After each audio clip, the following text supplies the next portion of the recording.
Naam, ndugu zangu, karibuni tena kwenye vipindi vyetu tunavyotoa mara kwa mara kwa ajili ya kuongea na jamii au kuikumbusha jamii yale mambo ambayo yanatuzunguka kila siku.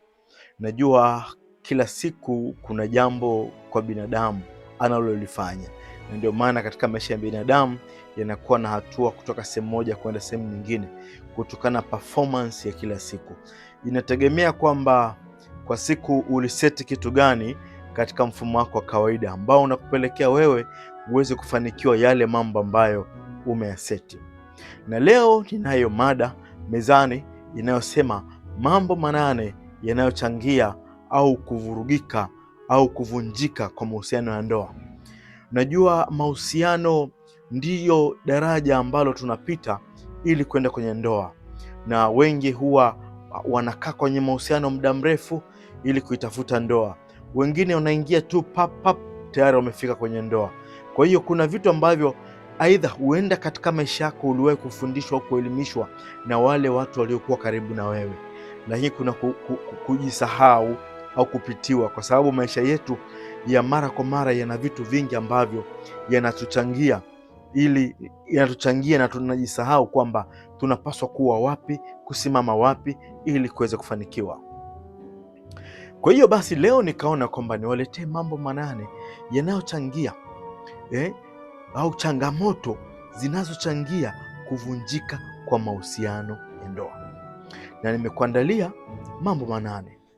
Imekuwa ni desturi kusikia neno mahusiano au ndoa, lakini pia imekuwa ni desturi kusikia mahusiano ya mtu fulani yamevunjika au ndoa imevunjika. Wakati mwingine yanaanza kuvunjika kwa bei rahisi kabisa, kwa kujua au kwa kutokujua. Sometimes unakuta kwamba maisha yetu tunayoishi yanakuwa na vitu vingi. Yanavyokuwa na vitu vingi, kuna vitu ambavyo binadamu anajisahau. Wakati mwingine kuona kuna vitu ambavyo viko mbele ni bora zaidi kuliko vile vitu ambavyo yuko navyo kwa wakati huo. Lakini nikwambie tu kwamba kile kitu ulichokuwa nacho, ulichoanza nacho katika safari yako ya maisha, ndiyo maisha yako halisi. Ni vizuri ukayatengeneza, mkakumbushana, kwa sababu katika haya watu wanasauliana au watu wanasahau vitu vidogo vidogo vinavyopelekea kuvunjika kwa ndoa au mahusiano. Lakini katika kudadafua, nikawa nimeandalia hivi vitu 8 vinavyotutambulisha kwamba hivi vitu tusipokuwa navyo makini au tusiposimama kwenye msimamo au mstari unaotakiwa, ni rahisi sana kuvunjika kwa mahusiano. Namba 1 ni ubinafsi. Hii ubinafsi kwa sasa umechukua nafasi kubwa sana, na kama tunavyosema maisha yanaenda na nyakati. Unaweza kuwa nyakati zilizopita kitu hiki kilikuwepo, lakini sio kwa kiwango kikubwa, ila kwa maisha ya sasa hivi kumekuwa na umbwe kubwa sana la ubinafsi. Hao wanandoa au wana mahusiano wanakuwa na kauli ambazo zinaleta moja kwa moja hawa watu wanabaguana. Huyu anakuwa ni zaidi kuliko mtu mwingine, huyu anajiona yeye bora zaidi kuliko mwingine, huyu anajiona ni mpambanaji kuliko mtu mwingine, huyu anajiona kwamba anatoa zaidi kuliko mtu mwingine. Hii hupelekea mahusiano kuwa kwenye hatari ya kuvunjika au kuvurugika, kwa sababu kiasi kidogo tu ikishatokea kwamba kukosa heshima ikishakosekana kati ya watu hao wawili, tayari kunaanza kutengeneza double standard. Hii double standard hupelekea wana mahusiano kuanza kujibagua wenyewe, wakati mwingine kutoa nafasi sehemu nyingine zaidi kuliko ile waliokuwa nayo, na ubinafsi unapelekea vitu vingi sana.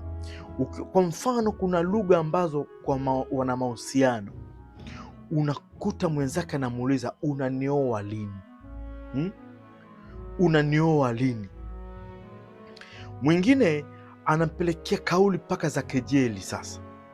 Sasa hivi vitu ni hatari sana kwenye mahusiano, kwa sababu vinapelekea huyu mtu mwingine ajione kwamba ni mnyonge, anajiona yeye ni inferior kwa mwenzake. Huyu mwingine anajiona kwamba huyu, kwa nini ameniambia hivi? Ina maana kwamba ishu ya kuoa au kuolewa au kuoana ni ishu ya pande zote mbili. Matokeo ya huku na matokeo ya huku ndio yanapelekea hao watu kufanya nini? Kuoa. Kwa sababu ukisema utanioa lini, ina maana kwamba wewe ni kama bidhaa, wewe sio mzigo Wewe sio bidhaa ambayo useme kwamba tunainunua, nimependa nainunua hii. No, inatakiwa pande zote mbili mridhie kwamba huyu ni mke wangu, huyu ni mume wangu, na muhitaji kwenye maisha yangu. Mnatakiwa muonyeshane faida za nyie kuwa mume na mke. Kuwa mume na mke, lazima kuonekane kwamba kuna mazingira fulani yanayoashiria hawa watu wanaweza kuwa mke na mume, ukawa wife material na ukawa mume bora. Hivi vitu ni kauli ambazo huu binafsi ambao umeingia kwa wana mahusiano ndio unaopelekea mahusiano mengi yasifikie malengo. Wengine wajiona wao ni bora zaidi, wao wana zaidi, wao huyu ana kipato zaidi. Kwa sababu nikwambie tu, kwenye maisha ya ndoa, maisha mazuri ni yale ambayo mnaingia pamoja, mnaenda kutafuta na kujenga pamoja. Lakini ukisema kwamba mimi naingia kama kuzoa au kuchukua, italeta mushkeli baadaye. Wakati mwingine unakuta mahusiano yenu yanakuwa yana msuguano na kauli za ubinafsi, hata kama mkiingia, zitaendelea kuishi kwenye maisha yenu yote mnayopitia. Kwa hiyo ndugu zangu, nisema kwamba pointi ya kwanza tumeona kwamba ubinafsi. Namba 2, kuchukuliana, kuwa na mitazamo ambayo wakati mwingine sio afya kwa maisha ya watu wanaopendana au wawili hao. Unakuta mwenzake anavyomchukulia mwenzake sio sawa. Unavyokuwa unajua kwamba huyu ni mpenzi wangu, huyu ni mume wangu, huyu ni mke wangu, tunataka tujenge maisha ya pamoja, inapaswa au inapendeza kuwa na mitazamo inayoheshimiana, mitazamo inayotazama kesho yenu, kuwa na mitazamo yenye mipango chanya ya kuweza kubusti maisha yenu ya kwende mbele. Sasa mnazoanza kuchukuliana vibaya, kuwaziana vibaya, inapelekea mahusiano yenu au maisha yenu ya ndoa kuwa hatarini kupotea au kuvunjika, kwa sababu ndoa bora huwa inazalisha ndoa nyingine bora zaidi. Na ndio maana leo ukiingia kufunga ndoa, baada ya muda, kama umesimama vizuri, utakutana watu wengi sana wanakuomba ukawasimamie ndoa zao. Ni kwa sababu kwamba waliona matunda mazuri au mwonekano wenu wa nje unaonekana ni mzuri. Kwa hiyo kila mtu anavutika kuwa na nyie au muwe wazazi au baba wa imani kwao. Kwa hiyo ndugu zangu, kuchukuliana na kuwa na mitazamo hasi, mitazamo chanya. Mitazamo chanya ndiyo itakayowapeleka kwenye mafanikio. Mshaanza kuwa na mitazamo hasi, tayari mnakuta kwamba tayari mnaanza kuingia kwenye misuguano na migogoro ya wana mahusiano. Jambo la 3, kuto kujali au kuto kumjali mwenzako na kumzingatia. Wakati mwingine mwenzako anaweza kuja na kitu ambacho anahitaji kiwe msaada kwake, na anaamini wewe ni msaada kwake, lakini anavyokuja kueleza au ni jambo la ushauri, tayari wewe umeshaanza kumshambulia. Kwenye maisha yetu tunapaswa umsikilize mtu mpaka pointi ya mwisho. Unapomsikiliza ndipo unapopata hoja ya wapi amesimama, ni kipi kilimshinda, ni kipi cha kumshauri. Wakati mwingine sio wakati lazima utoe ushauri hapo hapo, unaweza kutoa ushauri hata kwa baadaye. Kwa hiyo ndugu zangu, kujali na kuzingatia ni jambo la muhimu sana kwa na mahusiano. Kwa hiyo ndugu zangu, tusichukuliane au tusichukulie mzaa mwenzako anavyokueleza jambo la msingi. Vizuri ukamsikiliza, ukampa ushauri. Hata kama utakosa ushauri, utafute kwa njia nyingine, utaupata, utamsaidia. Jambo la 4 ni wivu kupindukia. Unafahamu swala la wivu kwenye wana mahusiano au kwa wapenzi au kwa mume na mke ni jambo la kawaida, kwa sababu wivu ni dalili au ni njia ya upendo. Huwezi kuwa na wivu na mtu kama mpendi. Kwa hiyo basi, unavyokuona kwamba kuna wivu kupindukia, usababisha migogoro ya mara kwa mara, kwa sababu unaweza kumshuku mwenzako yuko hivi, kumbe hayuko hivyo. au mazingira tu yanapelekea kuwa karibu na kitu fulani. Kwa hiyo wewe kila kitu ushatoa maamuzi, ushafanya hivyo, wakati mwingine ushaanza hata kupigana, kulumbana, unamtoa mwenzako kwenye mstari ambao usio kawaida.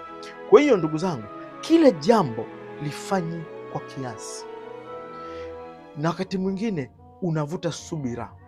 Kuna mtu mwingine akishaona limeshakuwa hivi tayari anashafanya maamuzi magumu. Jambo lingine unalipa muda kidogo kidogo, utaelewa. Kwa hiyo ndugu zangu, tuwe makini, kila jambo fanya kwa kiasi. Jambo la 5, hao na mahusiano kuna wakati wanafikia kuto kupeana heshima, kuto kumpa heshima mwenzako. Inakupasa unapokuwa kwenye mahusiano ujue kwamba sio wewe tu, na ndio maana jambo la kwanza nikasema binafsi. Jitahidi kwanza kumpa heshima mwenzako. Unapompa heshima mwenzako, unamjengea mazingira na yeye kukuheshimu. Wakati mwingine unakuta wana mahusiano au wanandoa wanatoleana maneno mazito, wanatoleana maneno ya kukashifiana, wakati mwingine kumtukana mwenzake. Hii wakati mwingine tunasema umejibisihevu. Unavyojibisihevu unatengeneza mazingira ambayo yanakufanya wewe mwenzako akuone kwamba wewe hautoshi. Unaifanya jamii nayo kuzunguka ione huyu bwana hana heshima, huyu hamheshimu mwenzake. Wakati mwingine inaleta watu sasa kuanza kutoka nje na kuanza kuishauri familia yako au kushauri mwana mahusiano mwenzake. Unavyojibehave unatengeneza mazingira ambayo ya kufanya mahusiano yako kuanza kuwa na changamoto, au wakati mwingine mwenzake kuchukua maamuzi kuona kwamba huyu haniheshimu. Unavyokuwa hakuheshimu, anakutengenezea mazingira magumu zaidi. Kwa hiyo ndugu zangu, unapaswa kumpa heshima mwenzako pale, hata kama unaona kuna kitu kakosea, kuna namna ya kumuuliza swali, kuna namna ya kuongea naye. Lakini unavyoingia moja kwa moja kuanza kumshambulia au kumtolea maneno ya kashfa mbele ya kadamnasi, au hata yeye pia mkiwa pembeni au mkiwa pamoja tu mkaanza kutolea maneno ambayo sio mazuri, mnatoana kwenye mstari. Tunasema subira yavuta heri. Jambo la 6, tunasema matendo ya huduma. Kwenye mahusiano au kwenye wanandoa kuna vitu vinavyowafanya nyie muwe wanandoa. Ili kuwa mwanandoa, mtu anatoka kwake, huyu anatoka huku, anatoka huku, wanaungana na kwa kitu kimoja. Kumbuka kule alikotoka hakukosa chakula. Chakula kilikuwepo, labda cha wazazi wao, tena kingine kilikuwa tele kabisa. Kama kuvaa alikuwa anavaa, kama kwenda saluni anatengeneza nywele zake vizuri, kama kila jambo anafanya vizuri. Lakini kuna kitu kimoja cha heshima ambacho alikuwa anakikosa, ndicho kilichangia kaja kwako. Jitahidi sana kwenye ndoa, uhakikishe kwamba mnatimiza majukumu yenu ya wanandoa. Matendo ya huduma ni muhimu sana. Matendo ya huduma yapo aina nyingi, pamoja na yale ya muhimu ambayo tunazungumza kama wanandoa. Kuna yale matendo ya muhimu ya kumhudumia mwenzako na kumjali pia. Hiyo inatengeneza heshima. Ndio tunaingia kwenye pointi ya kwanza, inasema ubinafsi. Ukishaweka ubinafsi, mambo mengi kwenye ndoa hayaendi pamoja. Na ukishakuwa mbinafsi, tayari mwenzako kisaikolojia anashuka chini. Hata matendo ambayo atakia kukuhudumia hawezi kukuhudumia vizuri. Ndio maana wanasema kwamba kuna mtu anasema kwamba kama kuna nguvu fulani zinapungua kwenye ndoa. Wakati mwingine nyinyi wawili mnaweza kuwa mkawa chanzo cha vitu vingine kuto kufika kwenye njia sahihi ambayo inatakiwa. Kwa hiyo inapaswa wanandoa kufika hatua kuchukuliana, kuheshimiana, na matendo ya huduma yachukue nafasi yake. Jambo la 7, kuishi kwa kukariri. Maisha yanabadilika, nyanja zinabadilika, nyakati zinabadilika, dunia inatembea. Inapaswa mwanandoa utambue kwamba nafasi yangu kwenye jamii ni ipi, nafasi yangu kwenye ndoa yangu ni ipi, nafasi yangu kwenye familia yangu ni ipi. Usiishi kwa kukariri. Wakati mwingine toa nafasi kwa mwenzako anayeshauri jambo. Mnapokuwa mmekaa pamoja, mkashikamana pamoja, kuna kitu kinachozaliwa ndani yenu, Mojawapo kitu kinachozaliwa ni mawazo ya pamoja. Mwenzako anapotoa mawazo, jitahidi kumsikiliza, kwa sababu mnaposikilizana mnapata idea mpya. Unapopata idea mpya, ndipo mnaposaidizana katika kujenga familia bora, katika kujenga mahusiano bora, katika kuprocess ndoa iliyo bora. Kwa sababu kwenye uchumba tunasema kwamba mtu anakaa kwenye uchumba kwa kipindi fulani. Kipindi kile cha kukaa kwenye uchumba ni kipindi cha kufundishana na kuelimishana, sio kusomana tu. Utasoma wangapi? Huwezi kusoma kila mtu. Wakati mwingine mnafika ukishaona kwamba huyu ana tabia ambazo zinaingiana, mnaanza kufundishana. Je, hiki kinaenda. Kwa hiyo tayari mnajikuta mmekuwa watu muhimu kwenye section yenu mnayoenda nayo. Wakati mle ukishaenda kwenye section mnayoenda, mnakuwa tayari mnafanikiwa kiurahisi tu. Hata unavyozungumza, unamzungumza mwenzako au unamzungumzia mwenzako, ni rahisi kuzungumza kitu ambacho ni halisi. Namba 8, tunasema kukosa ubunifu.